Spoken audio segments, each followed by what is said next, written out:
She has the chance to start over, and I hope she can. Emotionally and mentally abusive. You may recall that those individuals... He killed his baby. 20-year-old Katie Pladl. Incestuous relationship with their biological daughter. The case of Katie and Steven Pladl is one of the most shocking and tragic cases of incest and murder. Their twisted tale began in the 1990s when Steven, then 20 years old, met a 15-year-old girl named Alyssa online. Despite the age difference, the two pursued a relationship which resulted in Alyssa giving birth to their daughter Denise in 1998.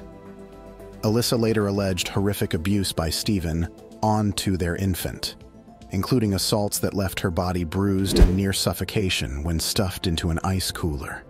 He was verbally, emotionally, and mentally abusive throughout our 20 years together. Did do many violent things.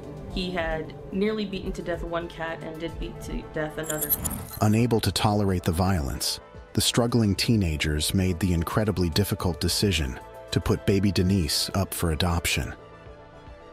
Denise was welcomed into the loving home of Kelly and Anthony Fusco. Her new parents renamed her Katie and doted on her as she grew up in Dutchess County, New York. Meanwhile, her biological parents, Steven and Alyssa, went on to have 2 more daughters during a rocky marriage marred by Steven's controlling behaviors. 18 years later, in 2016, curious 18-year-old Katie located her birth parents online and reached out. What began as occasional contact soon shifted to Katie deciding not to attend college that fall. Instead, she fatefully moved to Virginia to reconnect in person with biological parents Steven and Alyssa, along with her 2 half-sisters. For Alyssa, Katie's arrival seemed a chance to reconnect with the baby girl she had at 17. Perhaps she envisioned recapturing a lost closeness and healing old wounds. But for Steven, Katie's arrival marked the start of his sinister machinations. Once sweet, trusting Katie was under his roof, his focus locked into grooming her for the unthinkable. But tragedy was on the horizon. Within months of Katie's arrival, Steven initiated sleeping nightly on her bedroom floor, tearfully claiming he couldn't sleep alone amidst his failing marriage. By November, Katie's mother Alyssa moved out of the home and filed for divorce, unable to bear Steven's clearly warped attachment to the daughter she had given up at birth. With Alyssa gone, 42-year-old Steven's twisted intentions became clear. He instructed his 2 younger daughters to view Katie as their stepmom, and soon after, initiated an ongoing sexual relationship with her. By early 2017, the unthinkable happened. 20-year-old Katie became pregnant with her own father's baby. After that threat of police intervention, Steven swiftly uprooted Katie across states to North Carolina by summer 2017. That July 20th, Katie and Steven Pladl wed in a legally recognized ceremony in Towson, Maryland. As they shamelessly posed together for wedding photos, no guest among Steven's beaming parents or Katie's adoptive parents could have fathomed the bride and groom were actually father and daughter.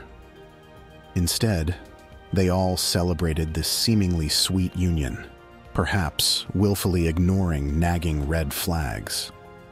Some in attendance said Katie's adoptive parents felt resigned, believing they had done all they could and now needed to support Katie's choices as an adult. Alyssa was kept oblivious to the ungodly matrimony unfolding across state lines. In September 2017, the innocent pawn in Steven's deranged fantasy came into the world. Katie gave birth to Bennett, hers and Steven's son and brother. As they played happy family like 2 teens eloping against the odds, the legal hammer soon came crashing down. That November, arrest warrants were issued for both from the Henrico County Police for felony incest. Katie was now 20 years old, and the damage Steven had perpetrated finally brought scrutiny from the law. There was probable cause to remove infant Bennett from their custody as well. After 2 months laying low, Steven and Katie were located and arrested in January 2018. They faced additional charges for adultery and contributing to the delinquency of a minor, given Katie was a teen when Steven began his grooming. Both were granted bond by a judge on the condition they have absolutely no contact. Katie moved back in with her adoptive parents at their home in Wingdale, New York, while Steven's mother took custody of their incestuous baby, Bennett. For her part, Alyssa continued trying to gain emergency custody of her two youngest daughters. On April 11th in Knightdale, North Carolina, Steven picked up 7-month-old Bennett from his mother's home, the baby blissfully oblivious to his role as a pawn. Once back at his residence, Steven murdered his infant son in cold blood, leaving the body to decompose in a closet before immediately fleeing the state. With law enforcement unaware the baby was already dead, Steven triggered an Amber Alert saying the child was missing and endangered. Meanwhile, he embarked on an 8-hour drive towards New York with revenge and murder on his mind. In the early morning hours of April 12, 2018, Steven Pladl parked near Wingdale, New York, and lay in wait outside the home of Katie's adoptive parents. He watched the house until Katie emerged and got into a car with her adoptive father, Anthony Fusco. They began driving off, reportedly headed for nearby New Milford on some mundane weekly errands. Seething with perceived rejection, betrayal, and loss of ownership over Katie, Steven's years of deeply disturbed fixations on his eldest daughter reached a fever pitch. He trailed Katie and Anthony in his vehicle as they drove the rural roads, bringing his premeditated plot to fruition when father and daughter halted briefly at a stop sign. Steven pulled his car alongside theirs on Route 55.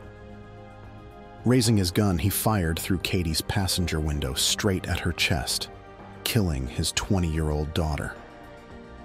Steven then fatally shot Katie's unsuspecting adoptive father, Anthony Fusco, who had loved and cared for Katie her entire life. His targeted victims dead in their seats just feet away, Steven Pladl turned the gun to end his own life.